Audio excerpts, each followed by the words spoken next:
बिस्मिल्लाहिर्रहमानिर्रहीम। अस्सलामुअलैकुम। हमारे चैनल कहानी हब ऑफिशियल में खुशामदीद।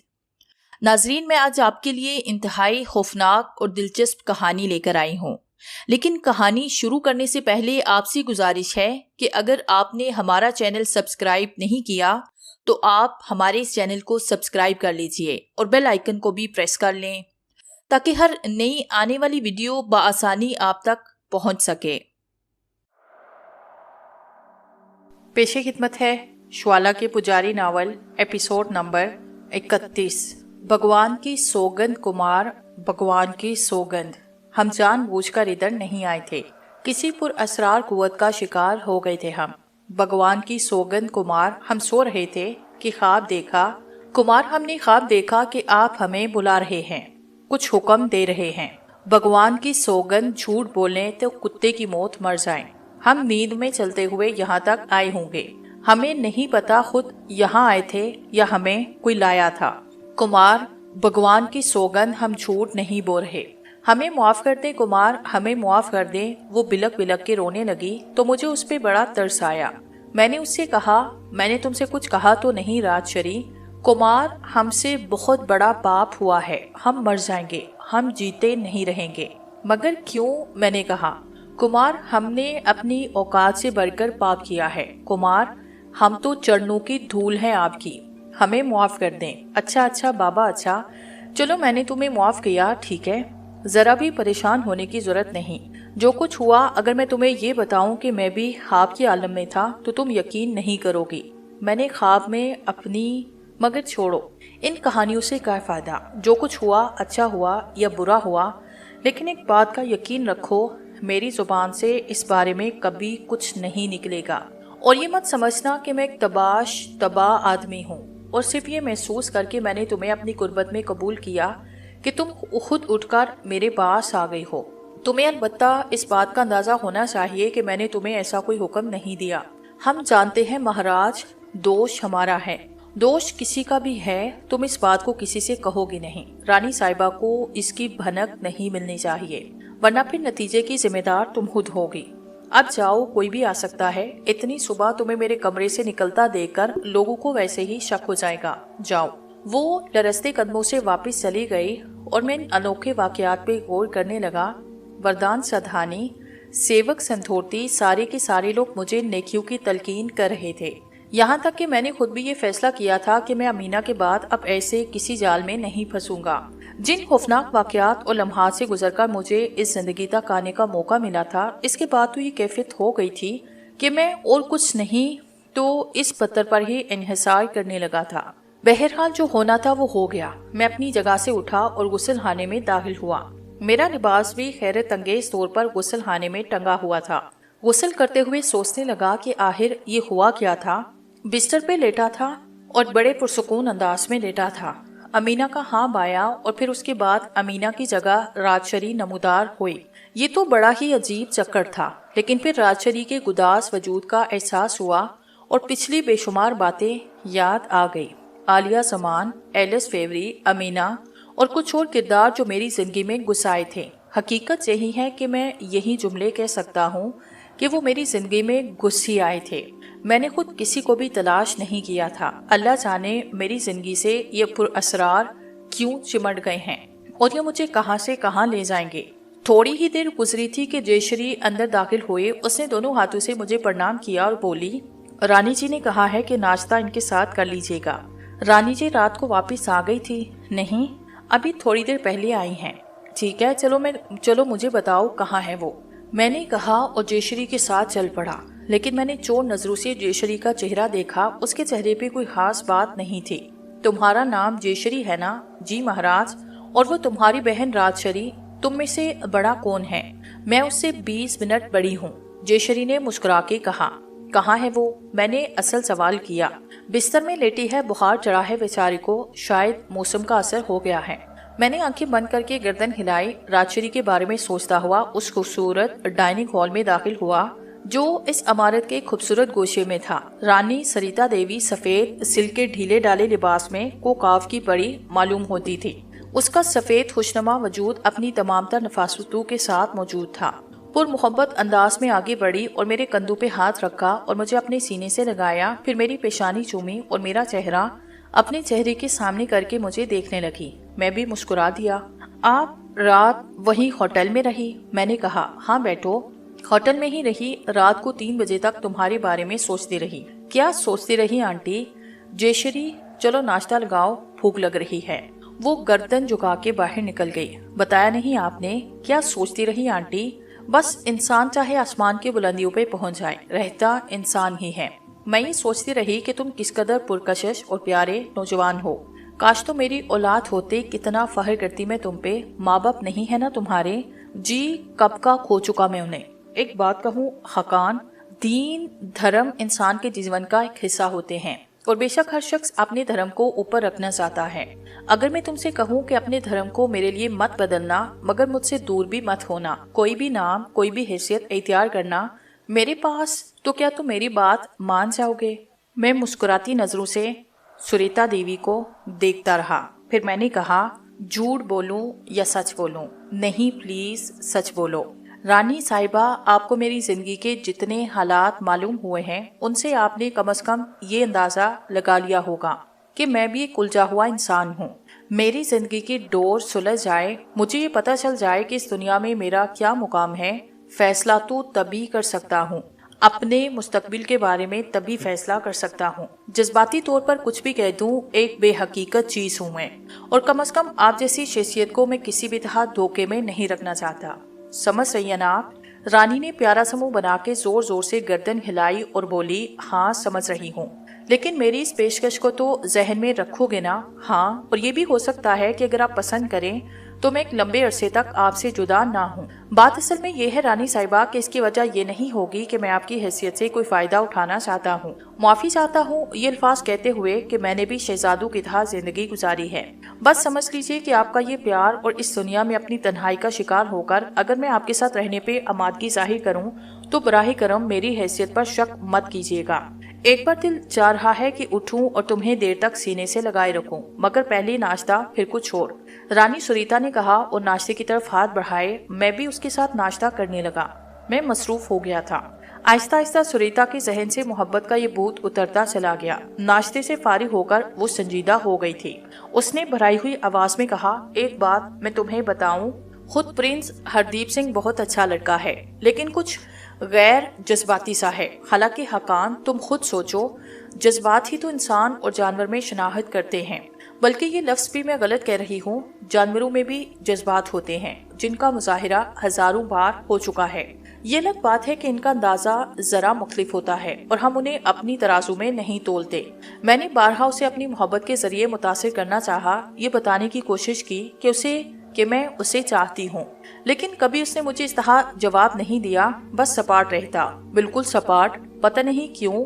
البتہ ایک دلی بات میں تم سے اور کہوں، جیسا کہ میں اپنا تجزیہ تمہیں بتاتی رہتی ہوں، انسان ہر حالت میں جواب چاہتا ہے۔ وہ اگر کسی سے پیار کرتا ہے تو چاہے کتنا ہی انحراف کرے، لیکن جواب میں وہ اس سے پیار ہی چاہتا ہے، اور اگر ایسا نہ ہو تو پھر اس کے دل میں بھی فاصلے پیدا ہونے لگتے ہیں، اور یہ فاصلے ذہنی طور پر بہت دور لے جاتے ہیں۔ مجبوریاں الگ ہوتی ہیں، محبت الگ۔ میں سمجھتی ہوں مجبوری کے ہاتھوں اگر کوئی عمل کرنا پڑے تو اس کا دل سے کوئی گہرا تعلق نہیں ہوتا، جبکہ دل کے ہاتھوں اگر کچھ کرنا پڑے تو انسان کی کیفیت بالکل مختلف ہو جاتی ہے۔ پرنس ہردیپ سنگھ کے بارے میں بھی بس تم یہ سمجھو کہ میں جذبات سے نہیں، ضرورت سے سوچتی ہوں۔ اس کی زندگی اور اس کا روپالیہ سے منسلک ہونا میرے ایک بہت بڑے مقصد کی تکمیل کرتا ہے، اور میں یہ دعویٰ کرتی ہوں کہ جب تمہیں اس مقصد کے بارے میں پتہ چلے گا تو تم بھی میری اس کوشش کی تصدیق کرو گے۔ میں اس لیے تمہیں اپنے ساتھ لے جانا چاہتی ہوں کہ کم از کم ایک شخص تو ایسا ہو جس سے میرا دلی لگاؤ ہو، اس احساس کے ساتھ کہ اس نے میرے مشکل وقت میں میری مدد کی اور مجھے میری پسند کا پیار بھی دیا۔ میرے الفاظ سمجھ رہے ہو نا تم؟ میری پسند کا پیار یہ ہے کہ میں تمہیں اپنے بیٹے کی طرح چاہوں۔ کیا بات ہے، تم رک کیوں گئے؟ ناشتہ کرو۔ میں رانی سریتا کی جذباتی کیفیت پہ غور کرنے لگا۔ اس کے ساتھ ساتھ مجھے اپنے دل کو بھی ٹٹولنا تھا۔ جو کچھ وہ کہہ رہی ہے کیا میں اس پہ عمل بھی کر سکوں گا؟ لیکن جو واقعات مجھ پہ گزرے تھے، جتنے کردار میری زندگی میں آئے تھے، ان میں ایک بات مشترک تھی، وہ یہ کہ اگر میں ان کی خواہش کے مطابق ان سے محبت کا اظہار کروں تو سب ٹھیک ہے، ورنہ باقی کچھ بھی نہیں۔ چنانچہ وہی ایک بہترین طریقہ تھا۔ नाश्ते से फरागत हासिल हो गई। ये सुनकर मुझे अफसोस हुआ था कि राजश्री बीमार हो गई है। थोड़ी देर के बाद मैं अपने कमरे में आया। मेरा दिल चाह रहा था कि राजश्री के पास जाऊं, उससे उसकी तबीयत पूछूं। वैसे इसमें कोई शक नहीं कि राजश्री की कुर्बत ने मुझे एक अजीब सा सुकून दिया था और मैं इससे नाखुश नहीं था। बहरहाल ये सारी बातें अपनी जगह और मैं हासी उलझनों के आलम में ये सोच रहा था कि अपने जाने कब तक हरदीप का किरदार अदा करना पड़ेगा। अलबत्ता एक और ताज्जुब खेज बात हुई थी।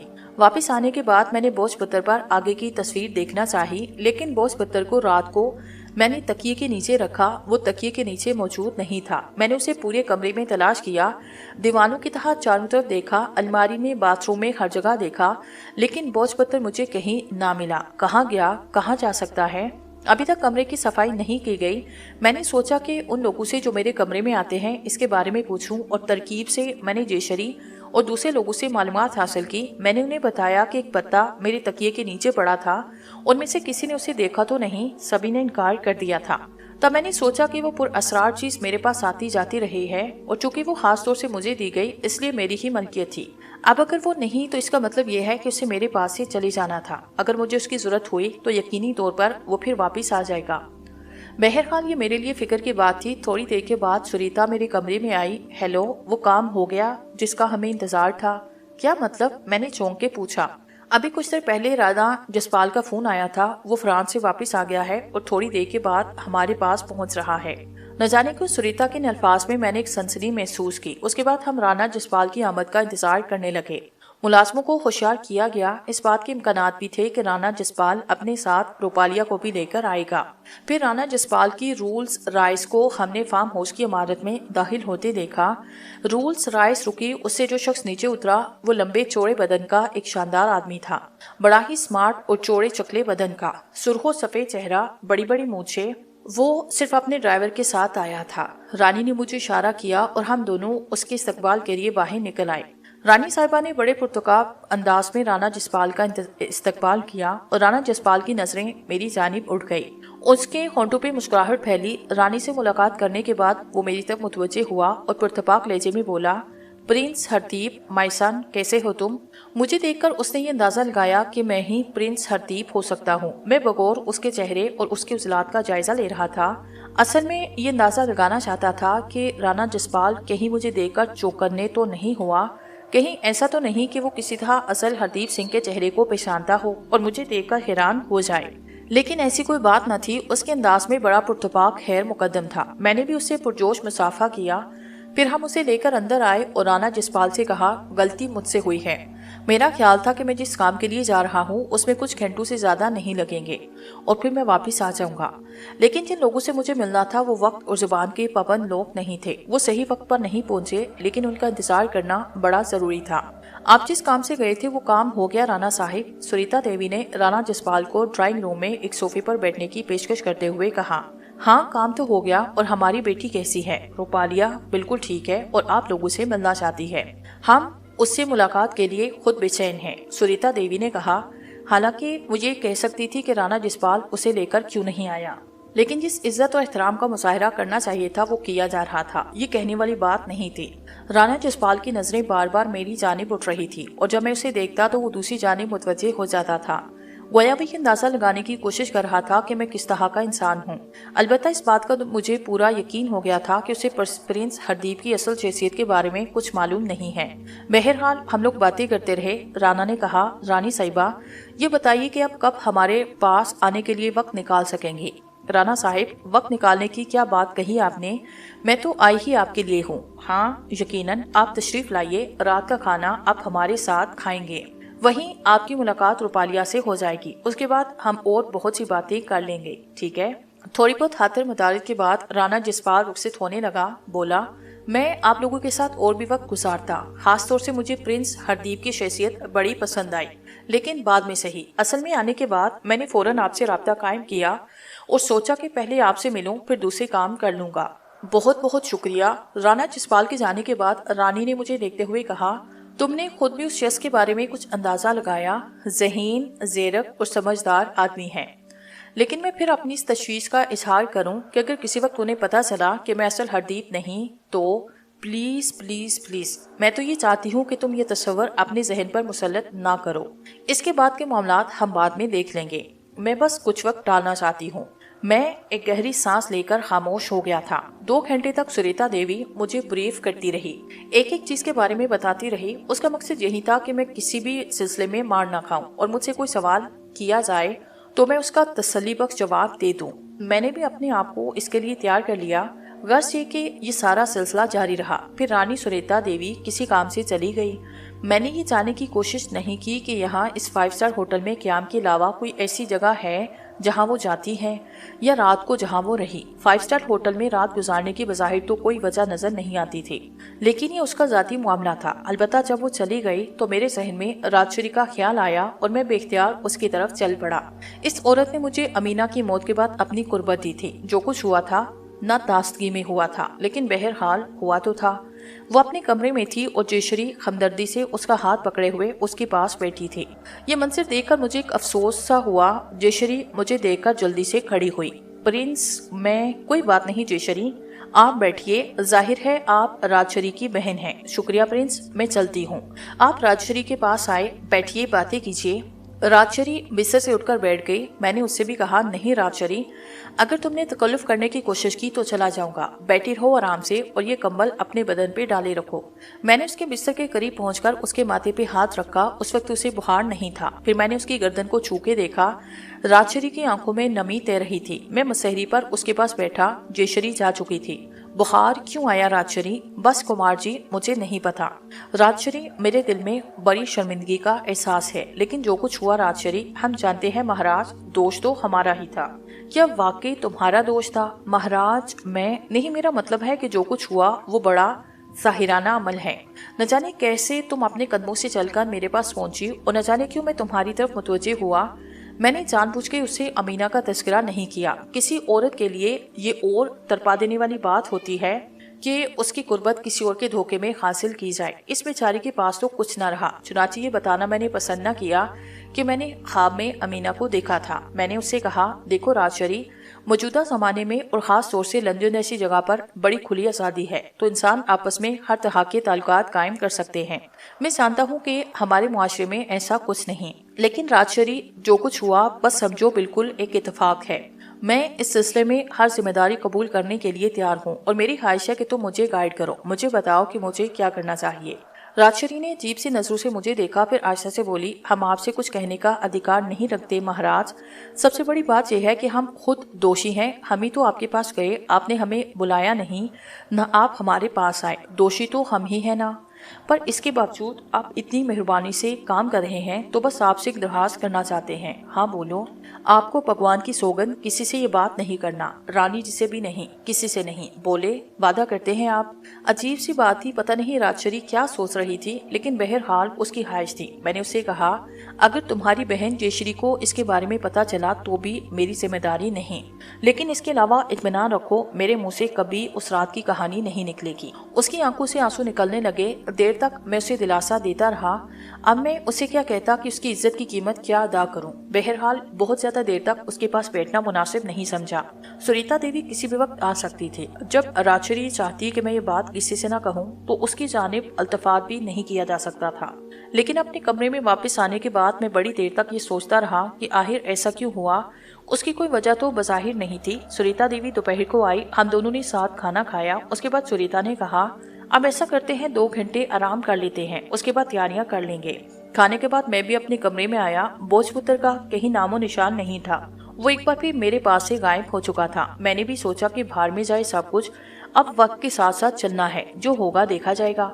चुनाचे मैं भी आराम की नींद सो गया। कुछ 4:30 बजे आंख खुली तो उठ के तैयारियां करने लगा। रानी को शायद ये मालूम हो चुका था कि मैं जाग गया हूँ। चुनाचे वो भी अपनी तैयारियों में मसरूफ रही। एक खूबसूरत रिंग का सूट जो यकीनी तौर पे प्रिंस हरदीप सिंह का होगा, मेरे जिस्म पर इस तरह फिरता जैसे मेरे पूरे बदन का नाम लेकर तैयार किया गया हो। मैंने पहना और उसके बाद हर किस्म के कील कांटे से लेस हुआ। रानी खुद भी तैयार होकर मेरे पास आई। उसने तारीफी नजरों से मुझे देखा। एक बात कहूँ, वो एक हसीन मुस्कुराहट के साथ बोली, जी आंटी, भगवान की सौगंध, हरदीप तुम्हारे सामने कुछ ना था। वो भी अच्छा और सुंदर जवान था, बिल्कुल अपने बाप की तरह। इसमें कोई शक नहीं कि उसके पिताजी भी एक गबरू जवान थे। तुम लम्हा ब लम्हा मेरे दिलो दिमाग पे तारी होते जा रहे हो और मैं नहीं जानती कि कहाँ तक पहुँचोगे। रानी सुरीता ने खुद भी एक इंतहाई खूबसूरत लिबास पहना हुआ था और अपनी पुरवकार शख्सियत के साथ वो बड़ी दिलकश नजर आ रही थी। न जाने क्यों खामोशी हो गई थी। हम कीमती कार में बैठकर चल पड़े। काफी देर तक सुरीता देवी खामोश रही, फिर खुद ही बोल पड़ी। असल में तुम्हें बता चुकी हूँ कि मेरी कोई संतान नहीं थी। सारी जिंदगी औलाद के लिए तरसती रही। फिर मेरे पति कत्ल हुए। बहुत ज्यादा पुरानी बात नहीं, मैं न जाने कैसी कैसी मुसीबतों का शिकार हुए। और वो हरदीप, अगर वो मेरे पास रहता तो हो सकता है मुझे उससे बहुत ज्यादा मोहब्बत हो जाती। दूर रहने वाले खुद ब खुद दिल से दूर हो जाते हैं, या फिर ये भी कह सकते हो कि दिल से दूर नहीं होते, बल्कि ये फासले ज्यादा लंबे हो जाते हैं।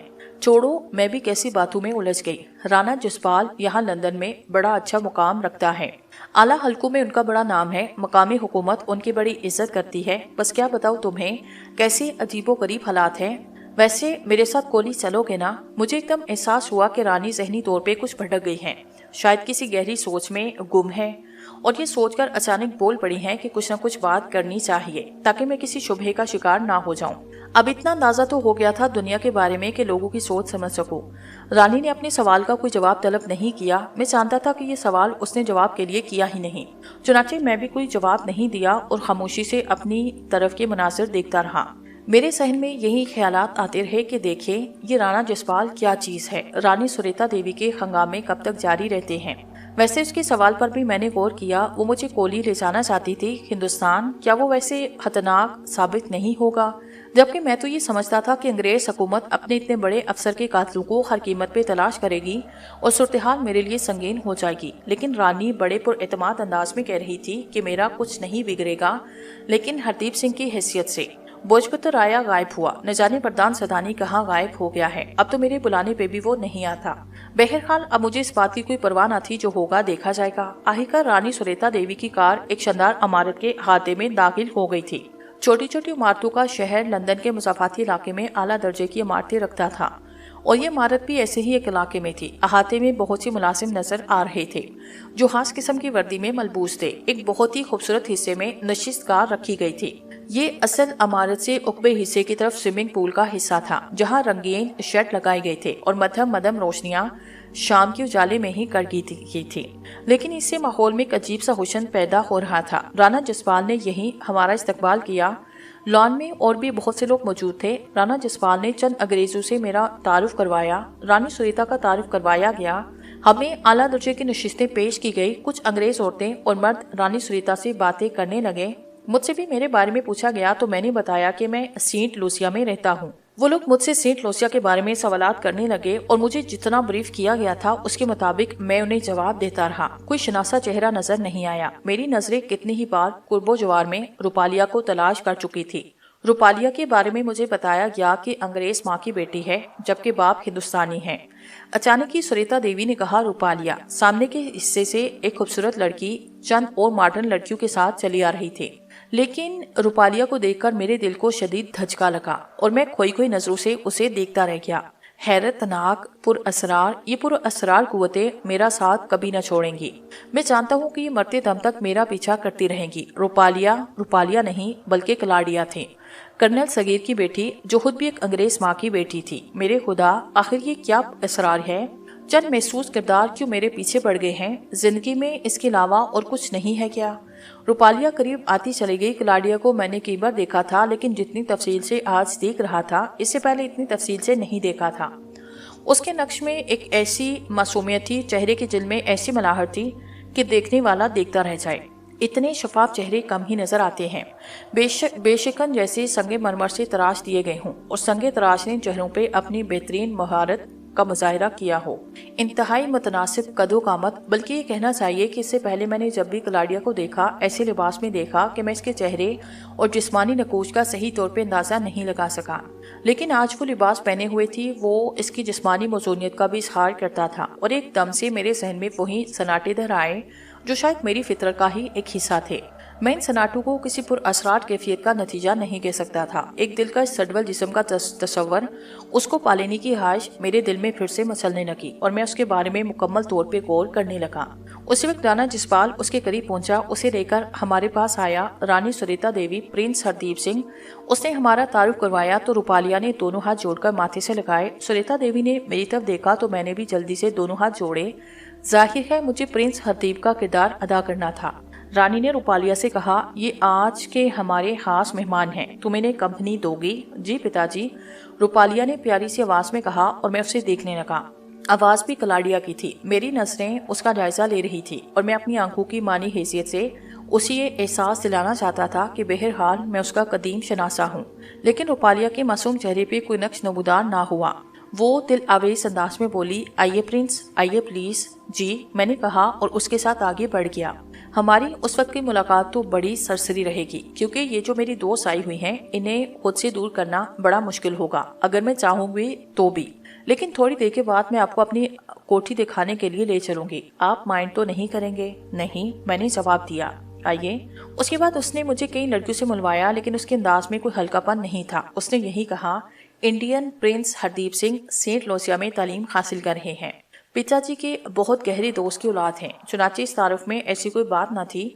लड़कियों ने मुझे पुरखुलूस अंदाज में वेलकम कहा। राणा जसपाल और सुरेता देवी हम दोनों की तरफ से बिल्कुल बेखबर हो गए थे और दूसरे मेहमानों में गुम थे।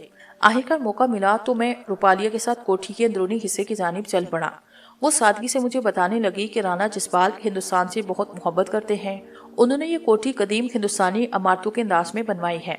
मैं उसका जायजा ले रहा था। एक बार मैंने एक फानूस को देखते हुए कहा, मिस कलाडिया, ये फानूस ये पैराग्वे से मेरे पिताजी खुद लाए हैं। बहुत खूबसूरत फानूस है मिस कलाडिया। हाँ, इसमें कोई शक नहीं। मैंने दोबारा उसे कलाडिया कह के मुखातिब किया, लेकिन न जाने कि उसने मेरे अल्फाज की तरदीद नहीं की। मैं सोच रहा था कि शायद ये मुझ पे इस बारे में सवाल करे। अपनी खूबसूरत बेडरूम में ले जाकर उसने मुझे बैठने की पेशकश की और बोली, आप पहली बार मेरे मेहमान बने हैं, बताए मैं आपकी क्या खिदमत करूं? पहली बार? मैंने हैरानगी से कहा। तो और क्या, मैं पहली बार आपका मेहमान नहीं बना। क्या मतलब? हमारी मुलाकात पहले भी हो चुकी है। सपनों में? नहीं, एक बार किलकिते में, एक बार सिकंदरिया में। जी, वो हैरत से बोली और मैं एकदम हंस पड़ा। उस वक्त माहौल को खराब करना मुनासिब नहीं था। मैंने उससे कहा, आपकी पैदाइश कहाँ की है रूपालिया जी? यहीं लंदन में पैदा हुई हूँ। इंडिया आती जाती रहती हैं। हाँ, बहुत बार। कपूरथला हमारी असल रहाइश का है। मेरा मतलब है पिताजी के सारे अजीज वहीं रहते हैं। हाँ हाँ, अच्छा ठीक। मैंने हामहा गर्दन हिलाते हुए कहा। रूपालिया मुझसे सेंट लूसिया की बातें करने लगी। मैं हाथ से उलझ गया था। वो अपने अंदाज से कहीं जाहिर नहीं होने दे रही थी कि वो कलाडिया है। मैंने ये फैसला किया कि उससे दूसरी मुलाकात भी करूंगा। फिर हम मेहमानों के दरमियान वापस आए। राणा जसपाल ने मेरी कलाई पकड़ी, मुझे दोस्तों के दरमियान ले गया। यहाँ उसने खुलकर लोगों से बात की। भाई, आप लोगों को मालूम है कि बेटी अगर राजा की भी हो तो पराई होती है, इसे अपना नहीं कहा जा सकता। लेकिन माता पिता की सबसे बड़ी खुशी ये होती है कि उनकी बेटी किसी अच्छी जगह जाए। पर प्रिंस हरदीप एक हिंदुस्तानी रियासत कोली के राजकुमार हैं। कोली बहुत बड़ी रियासत है, चंडीगढ़ के इतराफ में है। प्रिंस हरदीप के पिता मेरे बेहतरीन दोस्त थे और अब वो इस संसार में नहीं। इनकी चच्ची रानी सुरेता देवी ने फैसला किया कि रूपालिया को अपनी बहू बनाए, यानी मेरी बेटी को। आप लोग प्रिंस हरदीप को इसी निगाह से देखें। राणा जसपाल सिंह बिलाशुबा एक बड़ा आदमी था। हर चीज से अमारत टपक रही थी। लेकिन बहरहाल ये तो एक खेल था जो रानी सुरेता खेल रही थी। और जहाँ तक मेरा ताल्लुक था, मैं ये बात जानता था कि इस खेल के पुरअसरार तार मेरी जिंदगी से बंधे हुए हैं। और बोझ पत्थर पे उभरने वाला चेहरा इस बात की निशानदेही करता था कि रानी सुरेता का ताल्लुक इन सारे मामलात से बहुत गहरा है। बहरहाल ये सारी बातें अपनी जगह थी। मैं अपनी तौर पे गैर मुतमिन नहीं था और सोच रहा था कि खुद को तकदीर के दायरे पे छोड़ ही दिया है। तकदीर के हर फैसले को खुश दिली के साथ कबूल करूंगा, यही मेरे लिए बेहतर होगा। बस ये कि सारी बातें सोचकर मैं मुतमिन था। रात के खाने के बाद राणा जसपाल ने हमें रुखसत किया। रूपालिया भी साथ थी। राणा जसपाल ने कहा, प्रिंस, मेरी तरफ से तुम्हें इजाजत है। जब दिल चाहे यहाँ आ सकते हो, रूपालिया से मिल सकते हो। सुरेता देवी, प्रिंस बड़ा अच्छा लड़का है, मुझे बेहद पसंद आया। सुरेता ने गर्दन हिलाई। वो बड़ी खुश नजर आ रही थी, जिसका इजहार उनके चेहरे से हो रहा था। वापसी पे उसने कहा, कभी कभी इंसानों को कुछ ऐसी शख्सियतें मिल जाती हैं जो इसकी तवक्को से कहीं ज्यादा आगे होती हैं। मुझे तो ऐसे लगा है हकान कि तुम हकाम जमशेदी हो नहीं, बल्कि प्रिंस हरदीप हो। आंटी, मैं तो उस वक्त से खौफजदा हूँ जब प्रिंस हरदीप मेरी जगह आकर लेगा। देखो, मैं तुम्हें बताऊं, जिंदगी जो है ना, ये एक इंतहाई खतरनाक खेल है। तफसील में नहीं जाऊंगी। लाखों अफराद लाखों बार ऐसी लाखों मुसीबतों में गिरफ्तार होते हैं जिनके बारे में उनका ख्याल होता है कि बस यही जिंदगी का इख्तिताम है और वे इन मुश्किलों से नहीं बच सकते, लेकिन वक्त कोई ना कोई हल निकाल लेता है। आम लोग जो कच्ची जहनीत के मालिक होते हैं, मतलब ये है कि उनकी सतह बड़ी हल्की होती है, अपनी मर्जी के खिलाफ पेश आने वाले वाकयात से खौफजदा हो जाते हैं और सोचते हैं कि लीजिए जिंदगी गई। भाई जिंदगी जानी तो है, आज नहीं, कल नहीं, परसों सही, किसी न किसी शक्ल में जानी है। बस यही सबसे बड़ा खतरा होता है जिंदगी को। इसके अलावा और क्या होता है बताओ? ये तो मामूली सी बात है। अगर ये सोच लिया जाए कि हमें हर मुश्किल से गुजरना होगा, इस यकीन के साथ कि आखिरकार ये मुश्किल खत्म हो जाएगी, सब काफी है, सब ठीक हो जाता है, तुम बिल्कुल फिक्र मत करो, अपने आप को आजाद छोड़ो, मजे लो जिंदगी के, सब कुछ तुम्हारे चरणों में है।